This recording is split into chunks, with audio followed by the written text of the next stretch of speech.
Everyone, आप सबका BPI spoken पर स्वागत है। Let's start the class. If you are new to the channel, please subscribe it and join the Telegram. The name of telegram is BPI Spoken. There I will send you the vocabulary and article. So let's start. The very first word is reconvene. Reconvene का मतलब क्या होता है? Re का मतलब हो जाता है again, ठीक है। तो रिकन्वेन का मतलब होता है दोबारा से मिलना या दोबारा से यूनाइट होना, रीगैदर होना, एक साथ में मिलना। सो मीट मतलब मिलना और कॉज टू मीट मतलब मिलवाना। अगेन आफ्टर अ पॉज और अ ब्रेक। सो एक ब्रेक के बाद में या दोबारा से, सिंपली आप याद रख लो, दोबारा से मिलना। तो रीअसेंबल हो गया, रीगैदर हो गया, रीजॉइन हो गया, रीयूनाइट हो गया। The court will reconvene मतलब the court will restart on July 20 to determine next step. तो अगला स्टेप डिटरमाइन करने के लिए जो कोर्ट है वो अब कब होगा स्टार्ट, मतलब मान लो कोई केस है, उस पर्टिकुलर केस के लिए 20 जुलाई की तारीख दे दी गई है। नेक्स्ट वर्ड है हमारा सर्ज। सर्ज जो है आप उसको नाउन या वर्ब की तरह यूज कर सकते हैं, मतलब किसी चीज में बढ़ोतरी होना या सिर्फ बढ़ोतरी, ठीक है। तो सर्ज का मतलब क्या हो जाता है? Increase, a sudden and great increase. तो नाउन के रूप में देखें हम इसके सिनोनिम्स को। अच्छा, एक ही सिनोनिम्स लिखे हैं, जैसे रश हो गया, स्ट्रीम है, ग्रोथ है, अपसर्ज है, फ्लो है, लीप है, चीज बढ़ोतरी हो रही है, बूस्ट है। अब अगर हम देखें there has been a surge, अ क्या है? आर्टिकल है। यहाँ पे सर्ज का पार्ट्स ऑफ स्पीच नाउन हो गया। इन हाउस प्राइसेस, कि हाउस के जो मतलब जो घर की जो कीमतें हैं उनमें अचानक से बहुत ज्यादा बढ़ोतरी हो गई है, ठीक है। अब अगर मुझे यहाँ पे सर्ज को वर्ब की तरह यूज करना है तो देखो मैंने कैसे यूज किया, इसी सेम सेंटेंस का पैसिव फॉर्म हमने बना दिया। The prices of house have been searched recently. आप हाउसेस भी कर दोगे तो भी कोई फर्क नहीं पड़ता, जो घर हैं उनकी जो कीमतें हैं उनमें रिसेंटली बहुत ज्यादा मतलब उनमें बढ़ोतरी हुई है। यहाँ पे ये वर्ब का थर्ड फॉर्म के सेंस में यूज हो गया और यहाँ पे ये नाउन है। नेक्स्ट वर्ड है हमारा इम्पोज। इम्पोज का पार्ट्स ऑफ स्पीच वर्ब है और इम्पोज का मतलब होता है किसी के ऊपर में कोई चीज थोपना, ठीक है, या उस चीज को उससे मनवाना। सो इम्पोज का अगर हम देखें तो उसको फोर्स करना है ना, to force someone to accept something specially a believe और एनीथिंग। मतलब कोई भी चीज है जो आपके ऊपर में थोपी जा रही है, आपको फोर्स किया जा रहा है, आपको इन्फ्लुएंस किया जा रहा है वो बात मनवाने के लिए। सो फोर्स हो गया, इन्फ्लिक्ट हो गया, फोइस्ट, इन्फोर्स, पुट, अप्लाई, कमांड या इन्फ्लुएंस। इन्फ्लुएंस भी वही होता है जो आपको अपनी बात के लिए प्रभावित कर रहा है, बात को मनवा रहा है। जैसे she can't impose her ideas on me, वो अपने आइडियाज को मेरे ऊपर में नहीं थोप सकती है। You can't impose your ideas on me, तुम अपने आइडियाज को मेरे ऊपर नहीं थोप सकते हो, ठीक है। You can't impose your mistake on me, तुम अपनी गलती को मेरे ऊपर नहीं थोप सकते हो। सो इम्पोज करना मतलब किसी के ऊपर में वो बात जबरदस्ती लादना, उसको फोर्स करना, इन्फ्लिक्ट करना, इन्फोर्स करना, ठीक है। नेक्स्ट वर्ड है हमारा सरचार्ज। सरचार्ज का जो पार्ट्स ऑफ स्पीच है वो नाउन है और इसका मतलब है चार्ज। चार्ज जो एक अमाउंट हो गया, एक फी हो गई जो आपको देना पड़ता है, उसके ऊपर में भी और आपको एक्स्ट्रा अमाउंट देना पड़ रहा है, उसको हम सरचार्ज कहते हैं। Means extra amount of money that you have to pay for something. A surcharge may be made for deliveries outside normal hours. तो मतलब जो बेसिक घंटे होते हैं उसके अगर हम उसके अलावा मान लो अगर हम डिलीवरी करवाना चाहते हैं तो आपको एक्स्ट्रा अमाउंट पे करना होगा। मान लो रात के 12 बजे के बाद अगर आपको डिलीवरी करवानी है तो आपको एक्स्ट्रा अमाउंट पे करना होगा। तो सरचार्ज का अगर हम देखें तो ये एक्स्ट्रा अमाउंट हो गया, ठीक है, एक्स्ट्रा अमाउंट हो गया जो हमें पे करना है। डन। सो हमारा नेक्स्ट वर्ड है हैंडी। हैंडी का जो पार्ट्स ऑफ स्पीच है वो एडजेक्टिव है और हैंडी का मतलब हो जाता है कोई चीज जो है वो यूजफुल है, वो कन्वीनियंट है, वो हेल्पफुल है।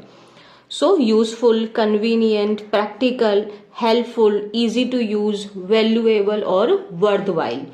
जैसे first time visitors to France will find this guide particularly handy. Handy मतलब यूजफुल। तो क्या बोल रहे हैं यहाँ पे कि जो फर्स्ट टाइम विजिटर्स हैं वो इस गाइड को कैसा वो पाएंगे, उसको ये लोग हेल्पफुल पाएंगे।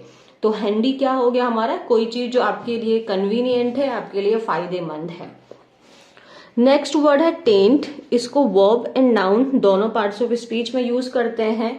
टेंट का मतलब जैसे हो गया कलंक, नाउन के फॉर्म में और वर्ब के फॉर्म में, किसी को कलंकित करना, ठीक है, या उसको दूषित करना। तो दूसरा मीनिंग भी आप जान लीजिए। दूसरा मीनिंग क्या हो जाएगा, किसी को पॉल्यूट करना, उसको स्पॉइल करना, कंटेमिनेट करना, उसको डैमेज करना। So the effect of something bad और अनप्लीजेंट, ये आपका नाउन हो गया। वर्ब क्या हो गया, किसी चीज को स्पॉइल करना। अगर हम इसके सिनोनिम्स देखें नाउन फॉर्म में, स्टेन, स्टेन का मतलब दाग धब्बा होता है, स्टिग्मा, ब्लॉट, डिसग्रेस, इनफेमी या इग्नोमिनी। तो ये सब नाउन फॉर्म में, इन सब का मतलब क्या हो जाता है, कलंक, किसी चीज को खराब कर दिया, उसको स्पॉइल कर दिया, डैमेज कर दिया।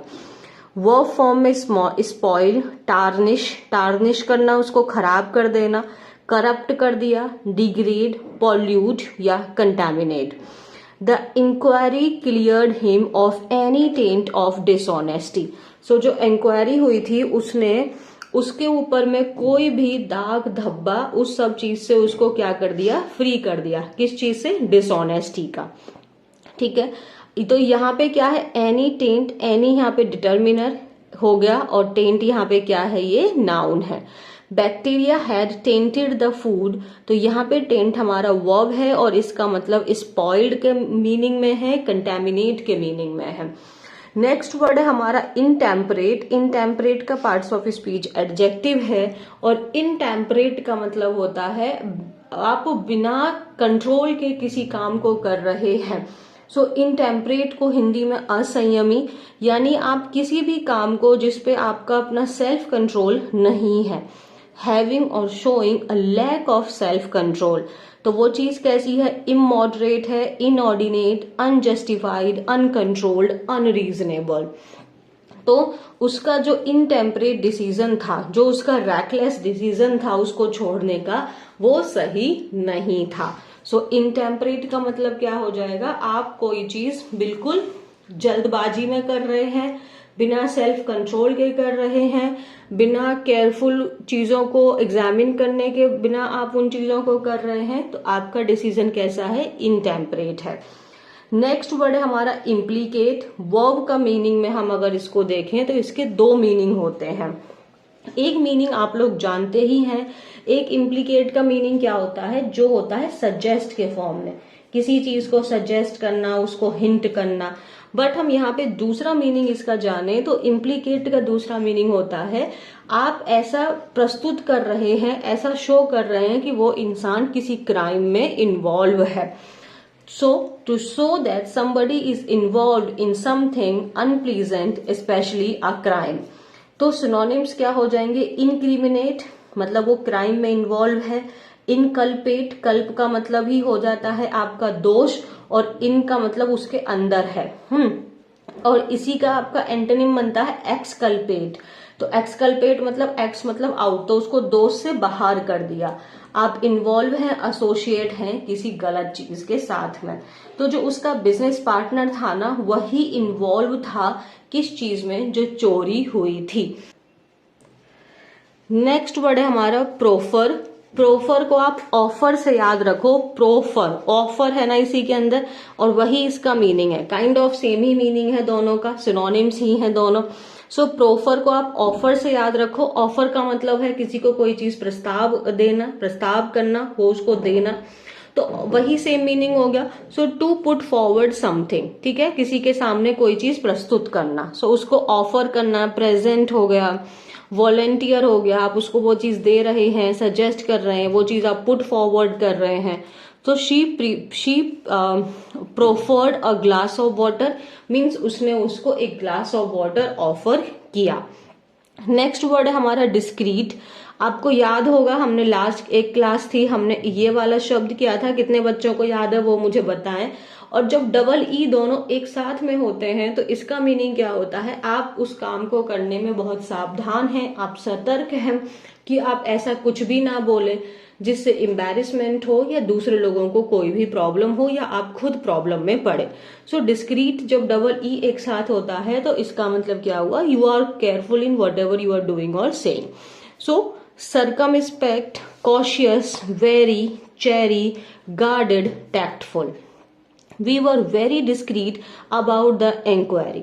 तो जो भी इंक्वायरी हम लोग कर रहे थे उसके बारे में हम लोग बहुत सावधान थे, बहुत सतर्क थे।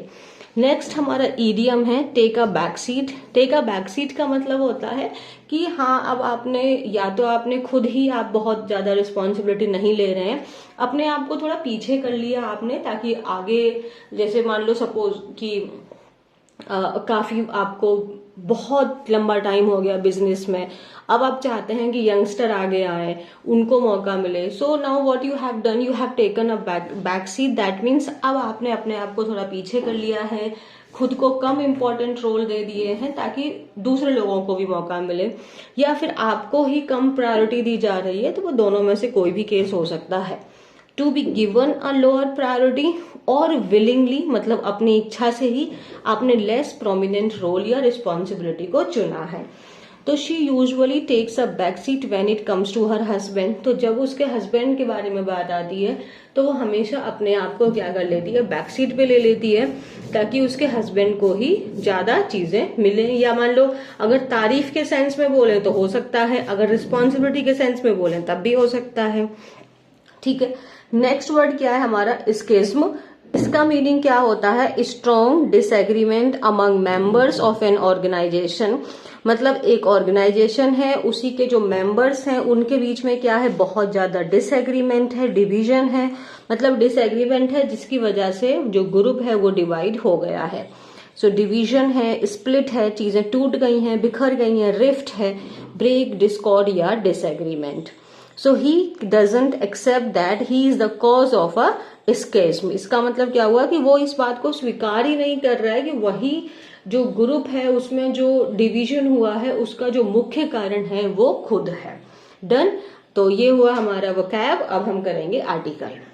सो आर्टिकल क्या है, new opportunity. Let's see, India and Canada can discuss a reset in ties after new prime minister takes over। तो आप जानते हैं कनाडा के नए प्राइम मिनिस्टर आ चुके हैं, तो वहीं पे यही बात बोली गई है कि जो इंडिया और कनाडा है अब वो दोबारा से अपने जो संबंध हैं उनको सुधार सकते हैं जब आपके नए प्राइम मिनिस्टर आ गए हैं। So let's see, the newly elected leader of Canada's ruling Liberal Party, Mark Carney, who is now Prime Minister designate, has a tough task ahead in what is expected to be a short period of time. So जो नए जो newly elected leader हैं Canada के, जो आपकी वहां पे जो रूलिंग लिबरल पार्टी है, आप जानते हैं ये लिबरल पार्टी से हैं। सो मार्क कार्ने जो है अब वो एक नए प्राइम मिनिस्टर की पोजीशन पे आ गए हैं और इनके पास में एक बहुत आगे टफ टास्क है जो इनको करना है शॉर्ट पीरियड ऑफ टाइम में, क्योंकि आप जानते हैं कि ये आपका इलेक्शन के थ्रू नहीं, विद इन पार्टी के थ्रू ही ये आए हैं। Mr. Carney, who is set to take over from Justin Trudeau when he formally stepped down this week, will almost immediately face a confidence vote in Parliament after it reconvenes on March 24। तो आप जानते ही हैं mister Carney नए prime minister हैं, who is set to take over, जो तैयार हैं। टेक ओवर मीन्स किसी चीज को लेने से के लिए, किससे, जस्टिन ट्रूडो से। जब उन्होंने फॉर्मली स्टेप डाउन कर दिया इस वीक, मतलब वो हट गए, और हो सकता है कि जो आपके मिस्टर कार्ने हैं विल ऑलमोस्ट इमीडिएटली वो क्या फेस करें कि पार्लियामेंट में उनके लिए नो कॉन्फिडेंस वोट आ जाए। ठीक है, जब मार्च 24 को दोबारा से वहां पे बैठक होगी। तो फेडरल इलेक्शन जो है वो कनाडा के वो इसी साल के अक्टूबर में होने बाकी हैं। बट ऑब्जर्वर्स ऐसा कह रहे हैं कि जो मिस्टर कार्ने हैं could call for a snap polls first, hoping to ride a surge of unexpected popularity for the Liberal Party for standing up to threats made by the US President Donald Trump।